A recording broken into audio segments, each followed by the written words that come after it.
Mungkin kita punya panutan. Kita punya panutan Presiden Soekarno. Presiden Soekarno tidak diceritakan dengan jelas bagaimana makannya, bagaimana tidurnya, bagaimana cara melangkahnya, bagaimana masuk rumahnya, bagaimana dia bergaul dengan istrinya, bahkan dengan putra putrinya, bagaimana duduknya.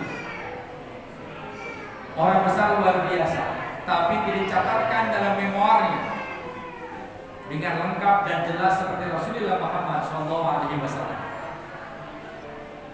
Kita juga mungkin kenal Presiden Soeharto yang berkuasa selama 32 tahun.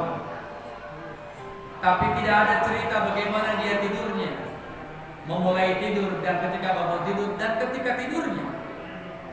Ketika masuk kamar mandi, keluar kamar mandi, bergaul dengan anak istrinya, dengan keluarganya, melangkahkan kakinya, memakai bajunya. Tidak diceritakan dengan jelas dan tegas, kecuali Rasulullah Muhammad SAW. Jadi hari ini kita akan menggambarkan bagaimana indahnya akhlak Rasulullah Muhammad SAW. Dan tidak akan cukup 2 jam Pak Kiai. Kalau kita menceritakan akhlak Rasul tidak cukup 1 minggu 1 tahun.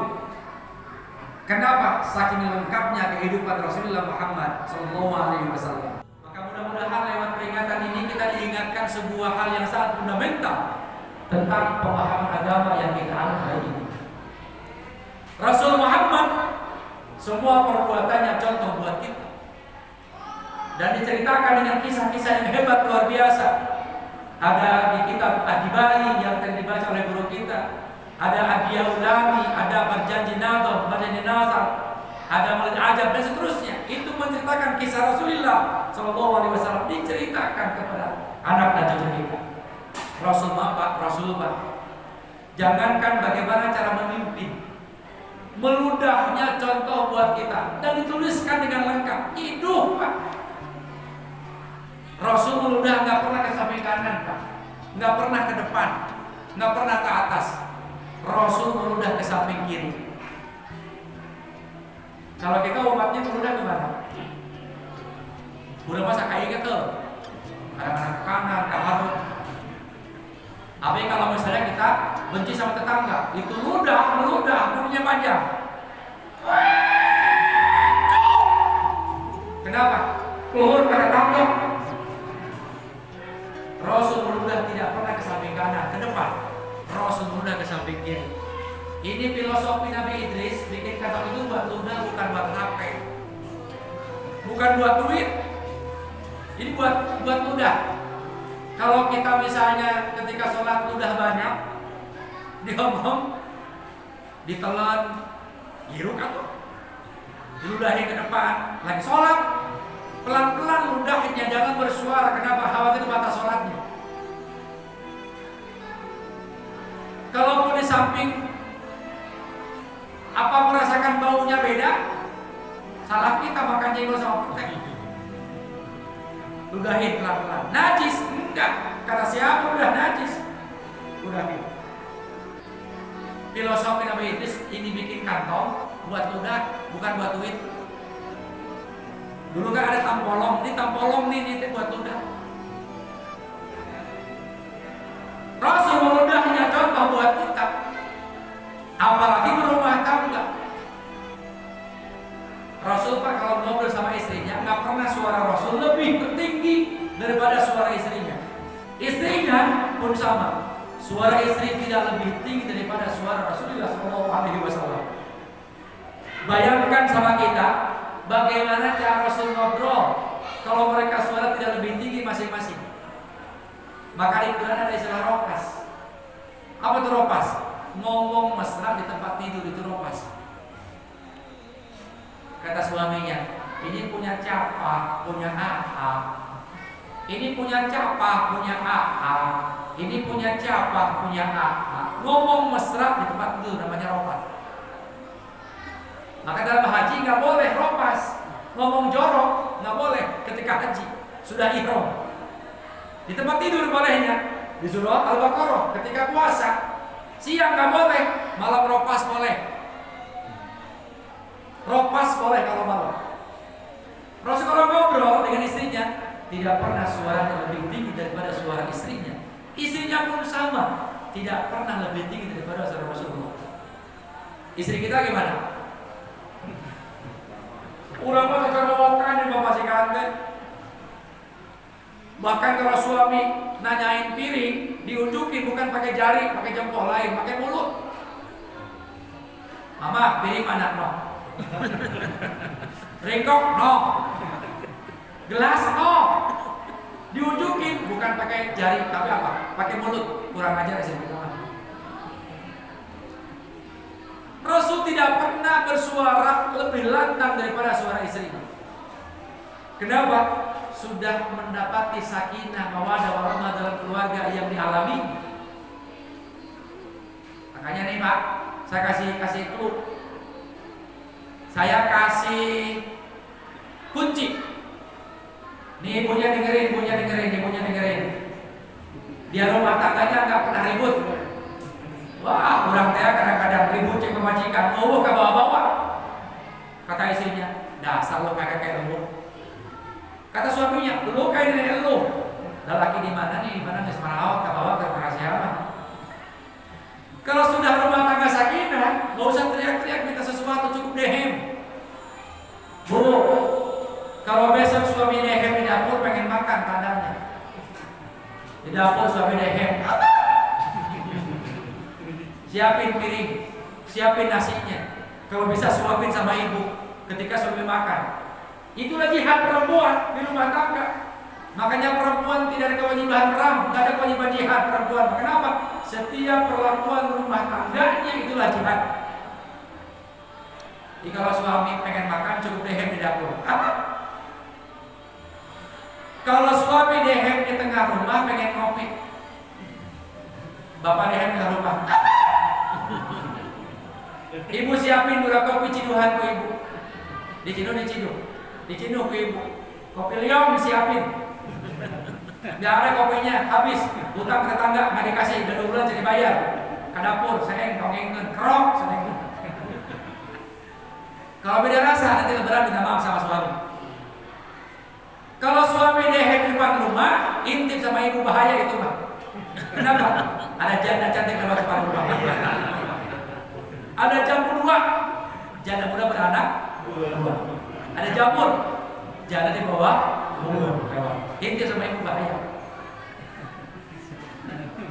Kalau suami dehem di kamar malam Jumat, itu hayangan. Jumatan.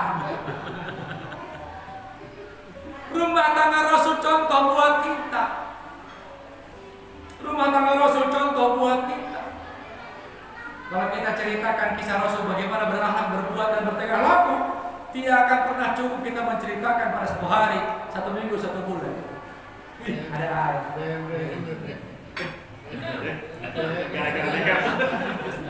Pak Adi ganti Pak Adi.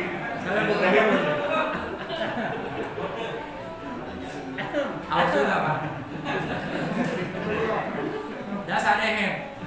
Harusnya kopi atau Sprite atau Coca-Cola.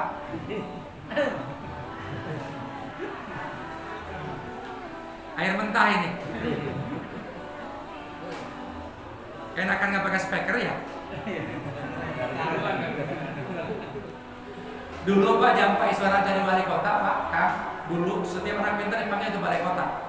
Anak pintar dipanggil ke balai kota Pak. Yang namanya tertinggi SD, MI, SMP, MTS, MA, SMK, SMA dipanggil ke balai kota. Ditanya wali kota dikasih hadiah. Ketika ditanya cita-cita mau jadi apa, enggak ada yang pengen jadi kiai. Mau jadi apa? Jadi abri. Mau jadi apa? Jadi polisi. Mau jadi apa? Insinyur. Mau jadi apa? SE. Mau jadi apa? SH. Anak pinter yang sekian banyak tidak ada yang pengen jadi ustaz, jadi ajakan jadi kiai. Dipanggil ke balai kota. Pak Iswara jadi balai kota. Saya iseng tanya sama anak yang pinter itu.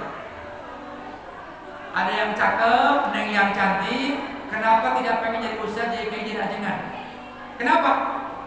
Anak SD jawab, Pak Kiai, kalau jadi ustaz, jadi kiai, jadi ajengan mah kalau ceramah rugi. Kenapa? Dikasih air mentah,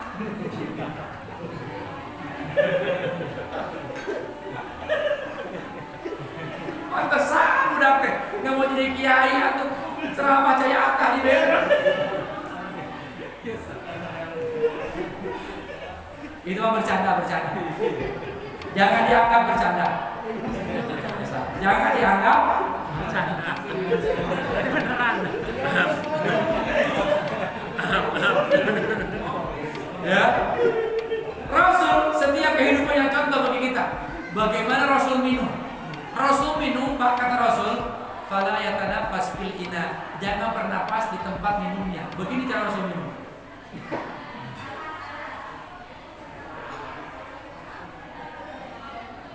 Sekali regut, lepas. Sekali lagi, lepas. Sunnahnya 3 kali.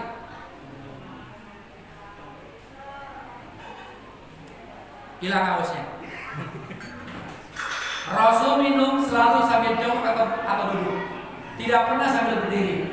Kita umatnya dari mana-mana datang, capek, panas, langsung ke kulkas, langsung botol, langsung kok berdiri. Kecuali kalau minum jam-jam, Pak, kita boleh tidak sambil duduk kalau minum jam-jam. Minum jam-jam tidak disyaratkan kita sambil jongkok atau duduk. Sunnah berdiri. Kata minum jam-jam menghadap kiblat. Kenapa? Ada penelitian orang Jerman. Di rongga darah kita ada saringan yang aktif kalau kita minum sambil jongkok atau duduk. Berdiri tidak aktif. Minuman apapun bisa masuk ke tubuh yang kita miliki. Pak Camat, selamat datang. Bangga. Air biasa agar tersaring maka jongkok minumnya. Supaya apa? Aktif saringan di dada yang kita miliki. Kalau jam-jam, air yang istimewa. Ketika kita berdiri minum, semua molekulnya masuk ke tubuh yang kita miliki. Kenapa? Air istimewa. Jadi kalau minum air biasa, sambil duduk. Ini kan air biasa nih. Boleh begini duduknya. Minumnya begini. Haus macam apa?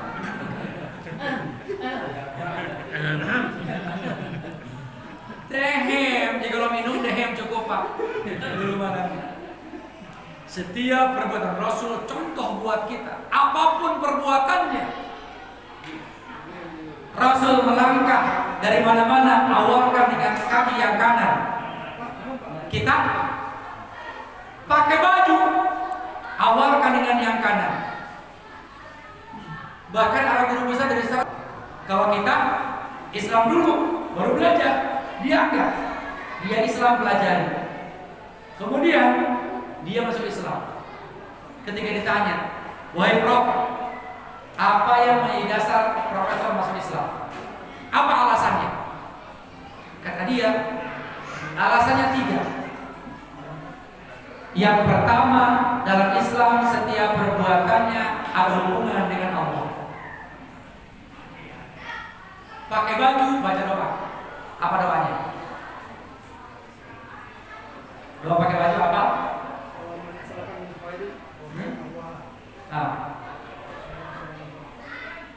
Alhamdulillahilladzi hada kasani hada wa razaqanihi min ghairi haulin minni wala quwwatin. Pakai baju doanya khusus. Makan doanya khusus. Allahumma biar aku tak hafal. Beres makan baca doa, apa doanya? Alhamdulillahilladzi at'amana wa saqana. Kalau ingat kita baca. Mau tidur doanya khusus, bangun tidur doanya khusus, kamar mandi doanya khusus, keluar kamar mandi doanya khusus, masuk masjid doanya khusus, keluar masjid doanya khusus, masuk rumah doanya khusus. Apa doa masuk rumah? Assalamualaikum. Masuk rumah baca doa, apa doanya? Bismillahi walazna wa bismillahi kharajna wa 'alallahi tawakkalna. Bahkan dalam kitab Ad-Dzikrul Ma'sur, ini kitab zikir yang maksud dari Rasulullah SAW. Jadi Pak, saking banyaknya zikir Rasulullah, Ada yang ulama kodifikasi, ditertibkan, namanya rotib. Seperti rotibul haddad, itu zikir maksud dari Rasulullah. Diulang jadi bid'ah, rotib haddad. Itu zikir yang maksud dari Rasulullah. Cuma ditertibkan oleh Syekh Al-Habib Abdullah bin Alawi Al-Haddad dalam rotib Al-Haddad. Ditertibkan dibaca. Namanya rotib. Zikir yang disusun namanya rotib. Zikir bacaan yang biasa. Kalau nggak disusun namanya wirid. Supaya kita paham, supaya nggak memindahkan wiridan. Wirid itu zikir yang terbiasa kita baca. Kapan? Mau siang, mau sore, silahkan.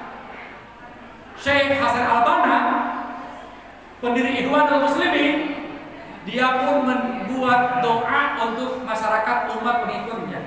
Kopi, Leo, nanti sehari lagi muncul susu.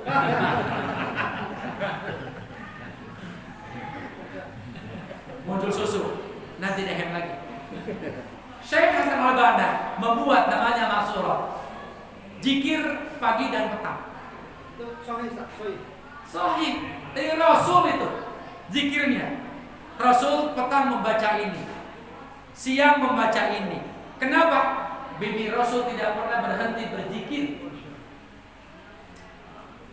Jangankan Rasul, Imam Syafi'i lidahnya tidak pernah berhenti berzikir.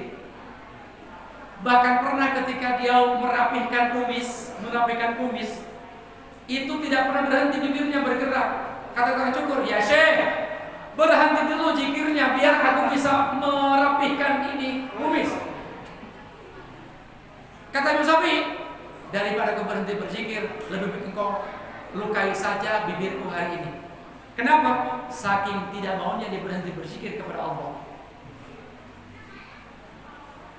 Rasul tidak pernah berhenti doanya.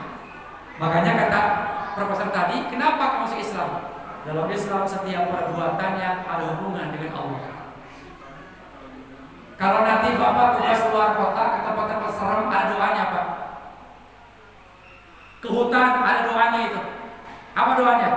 Salamun ala Nuhin, supaya binatang melata tidak memangsa kita, ular tidak memangsa kita. Kalau kita doa ke tempat serem begitu, doanya beda. Numpang, anak monyet ikut numpang. Anak monyet, doanya khusus. Kenapa? Kita sambungkan dengan Nabi Nuh alaihissalam yang menjaga binatang sealam dunia dahulunya. Salamun ala Nuhin fil alamin. Salamun ala Nuhin. Perbuatan Rasul contoh buat kita, teladan buat kita, dicatatkan dengan tegas, jelas dan tuntas. Tidak ada manusia manapun yang dituliskan dengan lengkap kecuali Rasulullah Muhammad Sallallahu Alaihi Wasallam. Tidurnya Rasul pun diceritakan dengan lengkap dan jelas. Rasul kalau tidur menyimpan lambung kanan di bawah dan menyiapkan tangan buat alas kepalanya ke sebelah utara dan menghadap kiblat. Kenapa lambung kanan yang di bawah? Karena kalau kiri banyak organ dalam. Ada jantung, ada limpa, ada hati. Di kiri biarkan dia istirahat sementara sambil kita tertidur. Rasul kalau tidur itu kepala ke sebelah utara, lambung kanan di bawah, tangan menjadi sandaran buat kepalanya, menghadap kiblat. Kalau kita tidur gimana? Kadang-kadang kita mendepan TV tidurnya. Ya, kadang-kadang kepala kemana? Pantas kalau nggak sehat, kereknya kayak kereta lewat kita mah.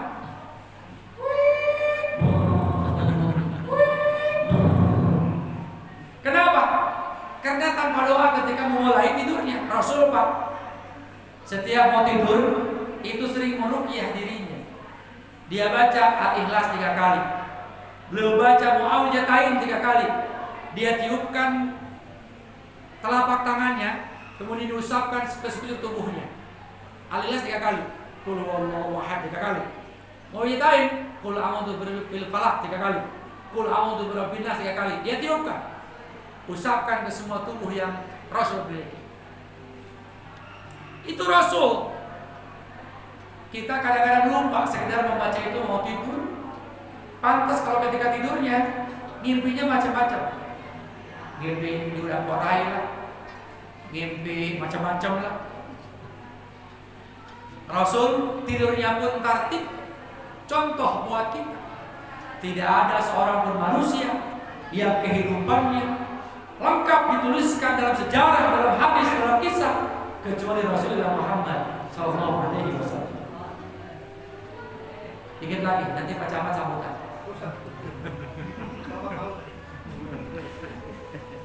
Bapak Ibu, saking hebatnya anak Rasul yang cinta kepada beliau tidak hanya manusia, tidak hanya kita, tetapi banyak makhluk Allah yang Allah jadikan cinta kepada Rasulullah Muhammad SAW.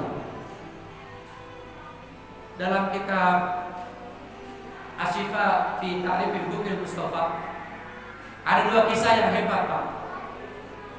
Yang pertama ketika Rasul menjadikan Masjid Nabawi, itu yang sekarang Padar, itu kota Madinah dulu. Jadi namanya Baqi di luar kota Madinah, Uhud di luar kota Madinah. Bahkan Masjid Obama di arah pintu 5 dan 4 pagar Masjid Nabawi itu luar kota Madinah. Sekarang Uhud masuk kota Madinah. Ujungnya Abir Ali, Dzulhulaifah. Itu ujung kota Madinah, kota suci. Dulu Madinah kecil, yang sekarang dibatasi dengan pagar Masjid Nabawi, itu kota Madinah. Sekarang sudah luas. Dibangun Masjid Nabawi oleh Rasulullah SAW. Luasnya 21 kali 21 meter. Segini lah masjidnya. Persegi. Belum punya atap, Pak. Belum punya genteng. Terbuka masjidnya, hanya dengan tanah liat. Di tengah masjid ada pohon kurma, tempat Rasul bersandar ketika memberikan ceramah.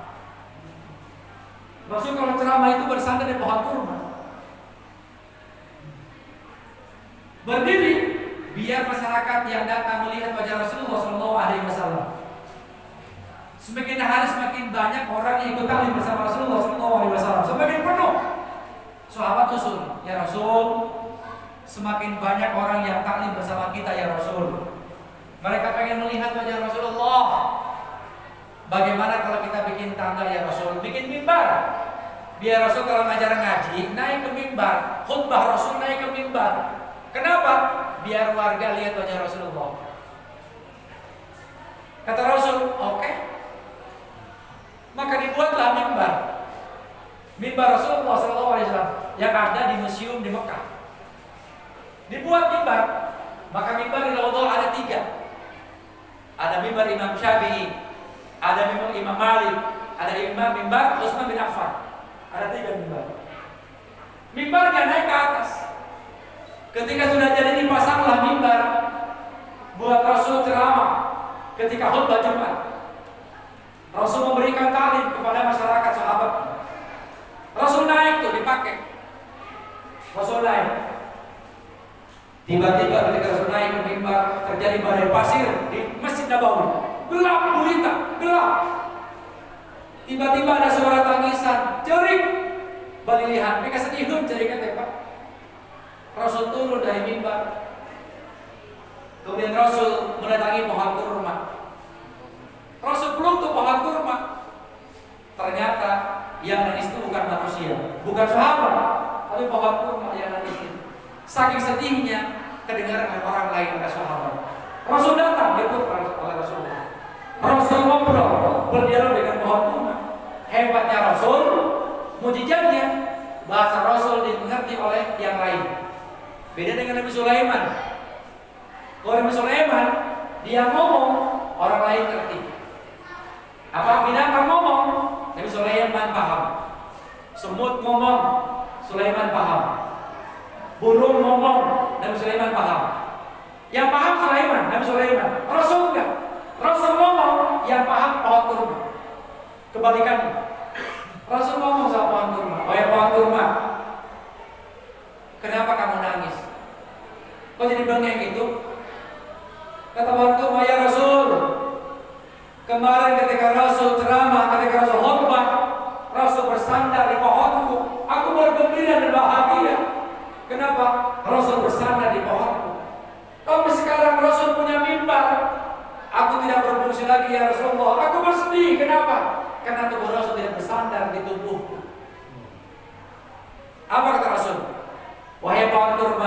berikan kamu pilihan. Kamu saya tebang hari ini, tapi kita akan abadi di surganya Allah. Atau kamu tidak saya tebang hari ini, aku bersandar di tubuhmu, tapi kita berpisah selama di alam dunia. Di akhirat kita berpisah. Pohon kurma pilih yang mana? Kata kurma, ya Rasul, aku ridho, aku ikhlas. Kau tebang hari ini tubuhku, tapi kita bisa bersama denganmu di surganya Allah Subhanahu wa Ta'ala, alam yang kekal abadi. Aku korbankan tubuhku hari ini, kau tebang, biar kita bisa bersama nanti hari yang kekal abadi. Dia korbankan tubuhnya agar bisa bersama Rasulullah Muhammad Sallallahu Alaihi Wasallam. Kita umatnya arek dulu dan iuran buat ditagih. DKMT, bapak-bapak, ibu-ibu, besok kita maulid di Masjid Ar-Ridho. Iuran 50.000.